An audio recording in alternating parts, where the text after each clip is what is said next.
অনেকে মনে করেন আমরা হিজবুত তৌহিদ বোধহয় নির্বাচনের বিরুদ্ধে, যেহেতু আমরা কোনো মার্কার পক্ষে বা বিপক্ষে প্রচার প্রচারণা করি না, নির্বাচনে প্রার্থী হই না, অন্য কোনো দলের প্রার্থীকে সমর্থনও দেই না, সেজন্যই কেউ কেউ এমন ধারণা করেন। কিন্তু আসলেই কি তাই? ভাই দেখেন, বর্তমানে যে নির্বাচনী সিস্টেমটা চলতেছে এই ব্যবস্থায় আমরা আসলে শাসক নির্বাচন করি, তাই না? মানে আমরা কোন শাসককে দেশ পরিচালনায় দেখতে চাই তা নিজেরাই বাছাই করে নেই। ভাই বিশ্বাস করেন, এটাতে হিজবুত তৌহিদের কোনোই আপত্তি নাই। জনগণের শাসক জনগণে নির্বাচন করবে, এটা তো যৌক্তিক কথা। কিন্তু আমাদের প্রশ্ন হইল, ওই শাসক কোন বিধানে দেশ চালাবেন সেটা নিয়ে। তিনি কি আল্লাহর বিধানে দেশ চালাবেন নাকি মানুষের তৈরি বিধানে দেশ চালাবেন? যদি তিনি আল্লাহর বিধানে দেশ চালান তাহলে সেটা হবে আল্লাহর খেলাফত করা, আর যদি মানুষের তৈরি বিধানে দেশ চালান তাহলে সেটা হবে শিরক ও কুফর।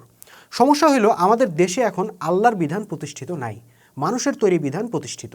রাজনীতি, অর্থনীতি, কোর্ট কাচারি, ব্যবসা বাণিজ্য, বিচার ফয়সালা, এক কথায় পুরো রাষ্ট্র ব্যবস্থাটাই মানুষের তৈরি ব্যবস্থা। কাজে আপনি যাকেই ভোট দেন, যত ভালো মানুষ দেখেই ভোট দেন, যত নামাজি, রোজাদার, দাড়িওয়ালা, টুপিওয়ালা, পরহেজগার মানুষকেই ভোট দেন, ক্ষমতায় গিয়ে তাকে কিন্তু মানুষের তৈরি বিধানেই দেশ চালাইতে হবে, অর্থাৎ শিরক করতে হবে। তিনি কিন্তু চাইলেও আল্লাহর খেলাফত করতে পারবেন না, আল্লাহর বিধান মানতে পারবেন না, প্রচলিত সংবিধান দিয়েই তাকে দেশ চালাইতে হবে। ফলে কি হবে? ভালো মানুষ ক্ষমতায় যে জালেম হয়ে যাবে, সৎ মানুষ ক্ষমতায় যে দুর্নীতিবাজ হয়ে যাবে, যোগ্য মানুষ ক্ষমতায় যে স্বৈরশাসক হয়ে যাবে, যেই লঙ্কায় যাবে সেই রাবণ হয়ে যাবে। সিস্টেম তাদেরকে চেঞ্জ করে ফেলবে। আর সেজন্যই আমরা বিদ্যমান এই মানবরচিত সিস্টেম বহাল রাইখা শুধু শাসক নির্বাচনের আলাদা কোনো মাহাত্ম্য দেখি না।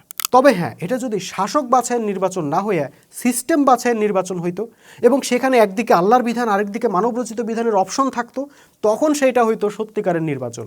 তখন আমরা হিজবুত তৌহিদ সেই নির্বাচনে অংশগ্রহণ করতাম, এতে কোনো সন্দেহ নাই। প্রয়োজনে আমরা মানুষের বাড়ি বাড়ি গিয়ে ভোট চাইতাম আল্লাহর বিধানের পক্ষে, দিনের পক্ষে। আর তখন এটাও বোঝা যাইতো, এই যে 90% মুসলমানের কথা বলা হয়, আসলে এদের কত পার্সেন্ট সত্যিকারের মুসলমান আর কত পার্সেন্ট নামধারী মুসলমান।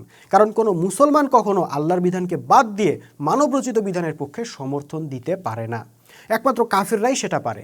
সেজন্য পবিত্র কোরআনে আল্লাহ 1400 বছর আগে বলে দিয়েছেন, যারা আল্লাহর নাজেল করা বিধান দিয়ে বিচার ফয়সালা করে না তারা কাফের, জালেম, ফাসেক। এখন প্রশ্ন হইল, বর্তমানে তাইলে আমরা কি করব? কোন মার্কায় ভোট দিব? তাইলে কি আমরা ভোট কেন্দ্রেই যাব না, কাউকেই ভোট দিব না? ভাই, এটা আপনার সিদ্ধান্ত। আপনি কাকে ভোট দিবেন, কাকে দিবেন না, নাকি ভোট কেন্দ্রেই যাবেন না, এই সিদ্ধান্ত আপনাকেই নিতে হবে। তবে যারা হিজবুত তৌহিদকে সমর্থন করেন, হিজবুত তৌহিদের ইমামকে ভালোবাসেন, তারা যদি ভোট দেওয়ার ইচ্ছা করেন তাহলে অবশ্যই প্রথমে বিবেচনা করবেন কোন প্রার্থী বা দল ক্ষমতায় গেলে হিজবুত তৌহিদের সাথে জুলুম করার সম্ভাবনা আছে। যারা হিজবুত তৌহিদের উপর জুলুম করতে পারে, ফ্যাসিবাদী আচরণ করতে পারে, হামলা করতে পারে, ষড়যন্ত্র করতে পারে, তাদেরকে অবশ্যই ভোট দিবেন না। এবং আল্লাহর কাছে দোয়া করবেন তিনি যেন এমন কাউকে ক্ষমতা না দেন যারা ক্ষমতা পেয়ে তৌহিদের আন্দোলনকে পথরোধ করবে, প্রকৃত ইসলামের কণ্ঠকে রুদ্ধ করার চেষ্টা করবে।